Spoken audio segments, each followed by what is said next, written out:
Hello everyone, I am Isha. Welcome to all in my new another video. Now we start exercise 4.2 linear equation in two variable class 9th. Question number first हमें given है which of the following option is true and Y. ये हमें equation दे रखी है। इस equation के लिए इसने बोला है कि इनमें से कौन सा ऑप्शन जो है ट्रू है और क्यों ट्रू है ये हमें पता करना है। तो देखिए y जो है वो किसके बराबर दे रखा है 3x + 5। ये हमें एक इक्वेशन दे रखी है। तो यहाँ पर देखिए इसके कितने सॉल्यूशन हो सकते हैं, समझ में आ गया।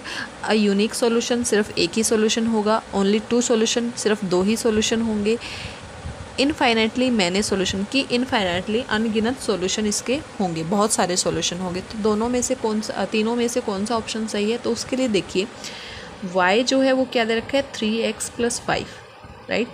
अगर हम यहाँ पर लेट करके चलते हैं, लेट x जो है वो 2 है, राइट। x की वैल्यू 2 रख ली तो y जो है वो किसके बराबर आएगा 2 3 = 6 एंड 6 और 5 = 11। तो यहाँ पर ये सॉल्यूशन बन गया हमारा, एक सॉल्यूशन ये आ गया। अगर हम अज्यूम करते हैं कि x जो है वो 0 है, ठीक है, तो y जो है वो क्या हो जाएगा 5। तो y किसके इक्वल आएगा 5। तो एक सॉल्यूशन हमारा ये आ गया। अगर हम यहाँ पर x की वैल्यू को -1 रखते हैं, -1, तो y जो है वो क्या हो जाएगा -3 और +5 = 2। तो एक सॉल्यूशन हमारा ये आ गया, ठीक है। इस तरीके से हम इसके बहुत सारे सॉल्यूशन निकाल सकते हैं, सिर्फ एक नहीं, 2 नहीं, 3 नहीं, बहुत सारे अनगिनत, जितने हम निकालना चाहें उतने हम निकाल सकते हैं। तो इसका आंसर क्या होगा 3rd, कि इनफाइनेटली मैंने सॉल्यूशन की इस इक्वेशन के बहुत सारे सॉल्यूशन हो सकते हैं।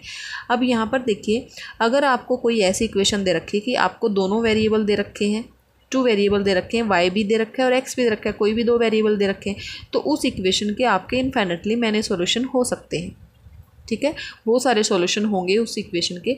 अगर आपको सिंगल एक ही वेरिएबल दे रखा है, मान लो यहाँ पर सिर्फ ये वाला वेरिएबल नहीं दिया हुआ, सिर्फ y दे रखा है, तो इसका सिर्फ एक ही सॉल्यूशन होगा y का, मतलब एक वेरिएबल दे रखा है तो एक ही सॉल्यूशन होगा। और अगर आपको दोनों वेरिएबल गिवन है तो इस इक्वेशन के बहुत सारे सॉल्यूशन होंगे, इनफाइनेटली मैनी सॉल्यूशन। समझ में आ गया। अब इसका रीज़न क्या है, रीज़न लिखती हूँ मैं यहाँ पर। सो यहाँ पर रीज़न क्या है कि there are infinitely many solution for linear equation in 2 variable. यहाँ पर क्या है, जिस इक्वेशन में 2 वेरिएबल है लीनियर इक्वेशन में, उस इक्वेशन में इनफाइनेटली सॉल्यूशन होंगे, because every value of x, क्योंकि x की हर एक वैल्यू के लिए यहाँ पर y की एक अलग से वैल्यू होगी इस इक्वेशन में, लीनियर इक्वेशन इन 2 वेरिएबल में। समझ में आ गया। आई थिंक ये क्वेश्चन नंबर फर्स्ट सबको क्लियर हो गया होगा, अच्छे से समझ में आ गया होगा। So thank you for watching.